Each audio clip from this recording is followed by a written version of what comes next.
Mr. President. Senator from Michigan. Thank you, Mr. President. I rise today to speak about the need to pass the Water Resources Development Act of 2016, also known as WRDA. Despite strong bipartisan support, the Senate has yet to take a vote on a common sense, necessary piece of legislation. And frankly, I'm extremely disappointed. WRDA will help communities across the nation who need to repair, expand, or modernize their water infrastructure. The bill invests in the nation's ports and inland waterways to improve commerce and moves us towards major upgrades to locks and dams in places like the upper Mississippi River system. WRDA will improve flood protection in order to better safeguard communities from damage. It will restore ecosystems and promote public access for recreation. This legislation empowers local partners in water resource project implementation and improves the approval process for the U.S. Army Corps of Engineer projects. WRDA promotes innovative technologies to address water resource challenges, including additional support to drought-stricken communities.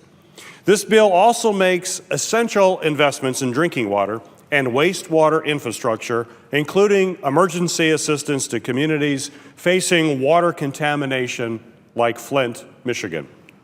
Earlier this week, I had the opportunity to again meet with families from Flint. The devastating water crisis continues to have an unimaginable impact on the children and families there. And I was heartbroken to hear more about some of their daily struggles. But I was also inspired by their resiliency. The provisions that are included in the WRDA bill will help ensure that Flint residents have the resources and support necessary to address this ongoing and catastrophic tragedy.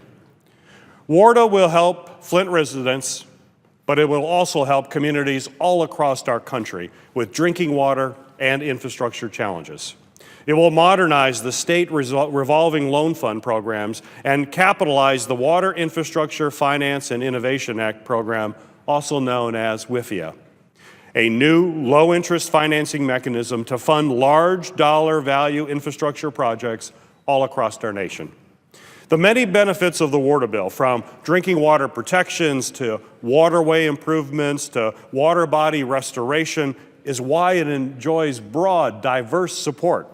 Over 100 stakeholder organizations have called on the Senate to bring WRDA to the floor. These groups include the American Society of Civil Engineers, the U.S. Chamber of Commerce, Nature Conservancy, United Steelworkers, National Association of Counties, the National League of Cities, the U.S. Conference of Mayors, and the National Association of Clean Water Agencies. Our dedicated partners across the aisle are also ready to move this important bipartisan piece of legislation. Senator Inhofe recently joined 28 of his Republican colleagues on a letter to the Senate Republican leadership calling for a vote. The Environment and Public Works Committee passed the Water Resources Development Act with strong, overwhelming bipartisan support, a vote of 19-1. This common sense bill is ready for a vote in the Senate. Communities across our country, including the families of Flint, are ready and waiting for us to act. I truly hope that the WRDA bill can be prioritized for action on the floor when we return in September. We simply must act, and we must act as quickly as possible.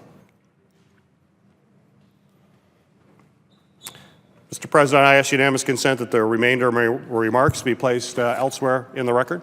Without objection.